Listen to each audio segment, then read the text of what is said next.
Hey, Shalom, Shalom. Call Loyim Yahweh, Ba'ashem, Yahweh Shai, Ba'ashem, Kakadash, double honor to the head elders, apostles, bishops, a great millstone. Shalom to you out throughout the world. Yeah, just got some information I wanted to share with y'all, brothers, man, and it's right out of the horse's mouth. I mean, it's straight up, very, very pertinent, information for brothers and you few sisters in the faith to really know and understand. And a special shout out goes to Elder Apostle Gabar, who put brothers on to this. All right, myself. All right, which is an interview by Ron Patton and Marion Knox, right?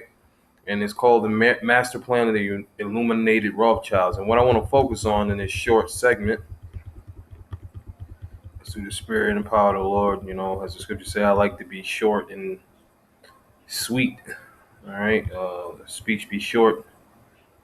All right, and I'm going to read in this. You can type this in Google. This is easily accessible information.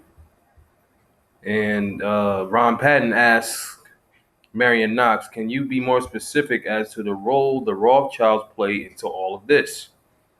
Marion Knox says, "Well, most people who are into conspiracy know the Rothschilds are the most powerful family in the world, but you really don't hear about the details relating to how they have set themselves up to be king of the Jews and to usher in the anti-Messiah, right? It was the Rothschilds who financially backed the nation of Israel so they could eventually set up the throne for the anti-Messiah in Jerusalem.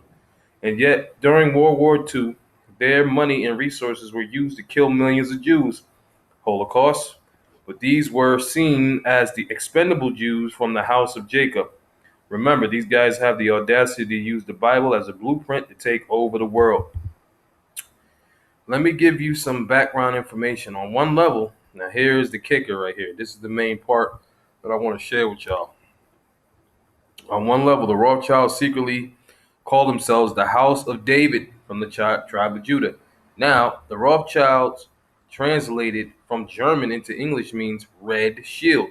During biblical times, the Edomites' fortress was the Red Rocks of Petra. Esau, the twin brother of Jacob, was described as red and hairy. So this information fits perfectly with what survivors have been telling me, that on a deeper level, the Rothschilds are also claiming to be descendants of Esau and thus are really from the house or tribe of Esau. So which one is it? You can't be of the house of Jacob and the house of Esau. Anyway, this is going into it. It is plain and straight to the point.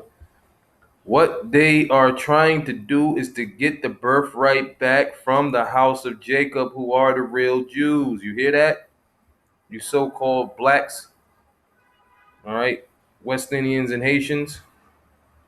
However, the book of Obadiah talks about the destruction of the Edomites in the last days. So this leads us to another interesting point. In Revelation 3 and 9, it says, "Behold, I will make them of the synagogue of Satan, which say they are Jews and are not, but do lie. Behold, I will make them to come and worship before thy feet. Thus saith Yahweh Shai." Then I asked the question, who is the synagogue of Satan?